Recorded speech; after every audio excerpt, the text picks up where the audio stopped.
আমার খুব কষ্ট লেগেছে। আমি যেটা বলছিলাম, গণভবনের ভিতর থেকে টুকিটাকি স্মৃতি হিসাবে অনেকে নিয়ে যাচ্ছে, বা এটা অনেক কষ্ট করে আনন্দের বহিঃপ্রকাশ, কিন্তু বড় বড় জিনিসগুলো নেওয়াটার আমি বিপক্ষে অবস্থান করছি। যেমন এসি, যেমন দরজা খুলে নিয়ে যাওয়া, বা কেউ ড্রেসিং টেবিল নিয়ে যাওয়া, এটাকে কিন্তু এগুলো কারা করছে? আমরা কিছু ভিডিও দেখেছি যে এগুলো কারা করছে। এগুলো লুঙ্গি পরা লোকজন, কিছু মহিলা, এই ধরনের কিছু লোককে আমরা দেখেছি, বা অতি উৎসাহী কিছু লোক।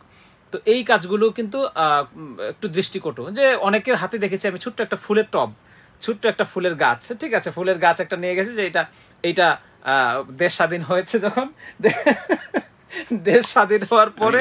সহজ করে বলি দর্শক, মানে অলরেডি আনাস ভাই যেটা বললেন যে দেশের ইতিমধ্যে কিন্তু অনেক ক্ষতি হয়ে গেছে। তো যতটুকু ক্ষতি গত কয়েকদিনে হয়েছে, এই 15-20 দিনে, এই টাকার এই ঘাটতিটা, এটা আমার আপনার টাকায় কিন্তু ক্ষতিটা হয়েছে, এবং আমরা আমাদের উপকারের জন্য এই ক্ষতিটা করতে বাধ্য হয়েছি, কিন্তু এটার ঘাটতিটা উঠতে অনেক সময়ের দরকার। আমাদের টাকাগুলোই আমরা কষ্ট করে, আমরা নিজের জীবন বাজি রেখে বা নিজে অনেক বিপদের ঝুঁকি নিয়ে আমরা এই টাকাগুলো নষ্ট করছি। তো ইতিমধ্যে যা খরচ হওয়ার হয়ে গেছে, ওইটা স্বাধীনতার জন্য সেটা একটা জানমালের ত্যাগ ছিল। কিন্তু এখন আমরা তো স্বাধীনতা পেয়ে গেছি। হ্যাঁ, এখন আমাদের বলার উদ্দেশ্য হচ্ছে যে নতুন করে যেন আমরা কোনো ক্ষতি না করি। আমরা কিন্তু আমাদেরই ক্ষতি হবে এটা, এবং আমরা প্রত্যেকে সচেতন হলে এটা হবে না, প্রত্যেকে সচেতন হলে হবে না। সবাই যার যার জায়গা থেকে সচেতন থাকে। আজকে আমি দেখলাম যে সংসদ ভবনে যে বিষয়টা বলছিলাম, সংসদ ভবনের ভিতরে লক্ষ মানুষ, হাজার বললে ভুল হবে, লক্ষ লক্ষ মানুষ সংসদ ভবনের ভিতরে বাইরে চারদিকে ছড়িয়ে আছে। এটা একটা আনন্দ উল্লাস করতে ওখানে গিয়েছে, যদিও ওখানে কোনো সিকিউরিটি ছিল না। সংসদ ভবনের ভিতরেও লোকজন, যেটা কখনো কেউ কল্পনাও করেনি যে আমরা ওখানে যেতে পারবো। আজকে আনন্দের, আমি ভিতরে ঢুকিনি, বাট আমি পরে ভিডিওতে দেখলাম যে অনেকে একেবারে ভিতরে ঢুকে গেছে। তো ওইটা কিভাবে ঢুকেছে আমি জানি না, তবে বাইরে বা সংসদ ভবনের ডানে বামে বা সংসদ ভবনের সামনে অসংখ্য গাড়ি রাখা ছিল। এগুলো তো আমাদের সম্পদ, আমাদের দেশের সম্পদ।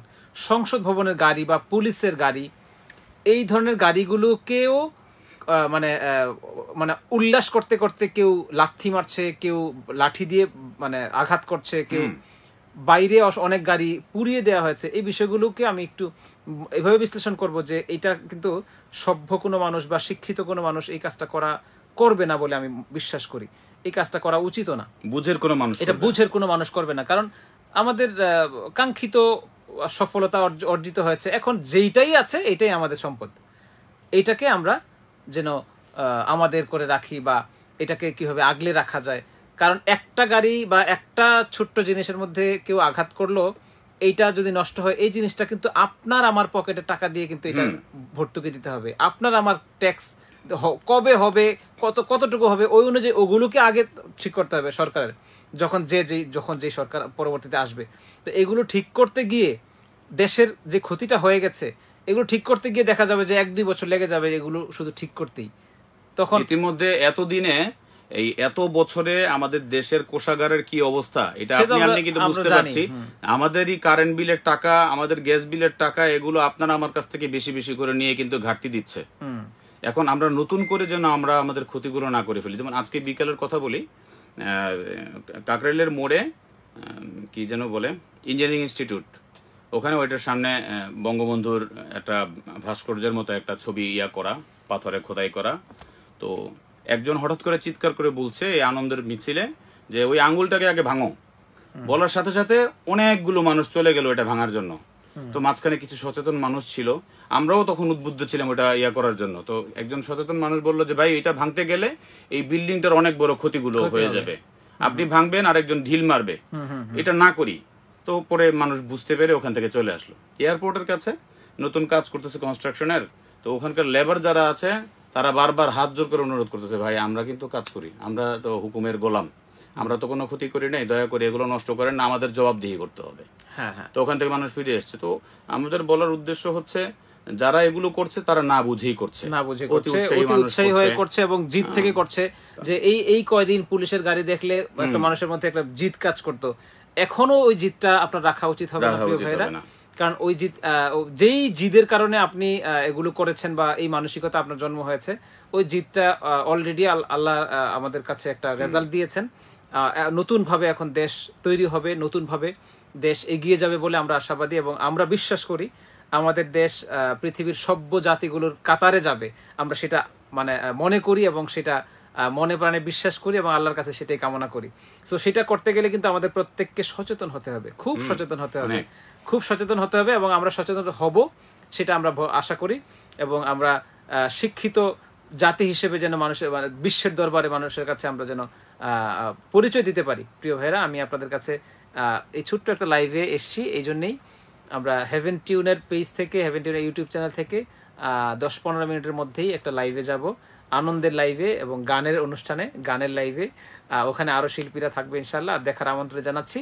সেই সাথে আমি আর একটি কথা, ছোট্ট একটি কথা, আনাস ভাই এই কথাটা হয়তো বলবেন বা হয়তো মনে নেই, বা উনিও খুব বেশি, উনি যতটা আপনাদেরকে আবেগ কন্ট্রোল করতে বলছে, উনি নিজেই কিন্তু আবেগ কন্ট্রোল করতে পারছেন না, উনি আরো বেশি আনন্দিত। হ্যাঁ, বিকাল থেকে উনি হাস্যোজ্জ্বল মুখে আছে, খুব খুশি। দেশ চালানো আপনার আমার কাজ না, বাট দেশ চালক যারা, তাদেরকে সহযোগিতা করা আমাদের অবশ্যই কাজ। তো এখন যারা দায়িত্বে আছেন, যারা দেশ চালাবেন, কে দেশ চালাবেন, কে পরবর্তী নীতি নির্ধারক হবে, কে আমাদের লিডার হবে, এটা আপনি আমি কেউ জানি না। আমি বলবো কি আমার ভাষায়, যারা দেশ চালানোর তারা তাদের মতো করে দেশ চালাক, কিন্তু আপনার আমার সহযোগিতা দরকার। ৭১-এর পর থেকে স্বাধীনতা নামক শব্দটা আমরা শুনে এসেছি, যার স্বাধীনতার প্রভাব, স্বাধীনতার সুযোগ সন্ধানটা এটা আমরা পেয়েছি একের পর এক লাশ বিসর্জন দিয়ে। আমি বলবো দেশের শাসক যারা যারা দায়িত্বে আছেন, তাদেরকে সবার হয়ে অনুরোধ করব যে দেশ চালানোটা আপনাদের কাজ, আমরা শুধু সহযোগিতা করতে পারবো। আমরা নতুন করে লাশের মিছিল বাড়াতে চাই না, নতুন করে যেন আমরা শুধু শান্তি চাই। দেশ আপনারা কিভাবে চালাবেন, কাকে দিয়ে চালাবেন, সেটা আপনারা বিচার করুন, আপনারা যেভাবে চালান, বাট আমরা নতুন করে শান্তি চাই। আজকের এই বিজয়ের দিনে সবার পক্ষ থেকে আমরা এমন একটা সরকার গঠিত হোক বাংলাদেশে, এমন একটা সরকার গঠিত হোক যে সরকারের মাধ্যমে দিন ইসলাম কোনো কলুষিত হবে না, কোরআনের কোনো অবমাননা হবে না, রাসূলের কোনো অবমাননা হবে না, এবং কোরআনের আইনের প্রতি শ্রদ্ধাশীল হবে প্রতিটি মানুষ, প্রতিটি মানে পথে প্রান্তরে কোরআনের পরে কোরআনের কথা যারা বলে তারা যেন গলা খুলে কথা বলতে পারে, মন খুলে কথা বলতে পারে। আল্লাহ তাআলা যেন আমাদের কাছে সেই রকম একটা শাসক আমাদেরকে উপহার দেন, আল্লাহুম্মা আমিন। বাংলাদেশের পরে স্বাধীন হয়ে অনেক দেশ বিশ্বের বুকে এখন মাথা উঁচু করে উন্নত দেশ হিসেবে তারা জীবনযাপন করছে, পরিপূর্ণ শৃঙ্খলার সাথে। অনেক দেশ, মালয়েশিয়া আছে, সিঙ্গাপুর আছে, কাতার আছে, তারা উন্নত দেশ হিসেবে বিশ্বের বুকের মানচিত্রে তারা মাথা উঁচু করে আছে। অথচ তাদের অনেক আগে আমরা স্বাধীনতা অর্জন করেছি। কি নেই আমাদের দেশে? প্রতিটা জায়গায় আমাদের নেয়ামত আল্লাহ তাআলা দিয়ে রেখেছেন। আল্লামা সাঈদী একটা কথা বলেছিলেন, আমাদের দেশে সব জায়গায় রিজিক আছে, উপরে রিজিক, মাটির নিচে রিজিক, পানিতে রিজিক, বাতাসেও রিজিক। এত সুন্দর আবহাওয়া, শুধু আমাদের এখানে দরকার শুধু ভালো মন মানসিকতার একটা রিজিকের অভাব।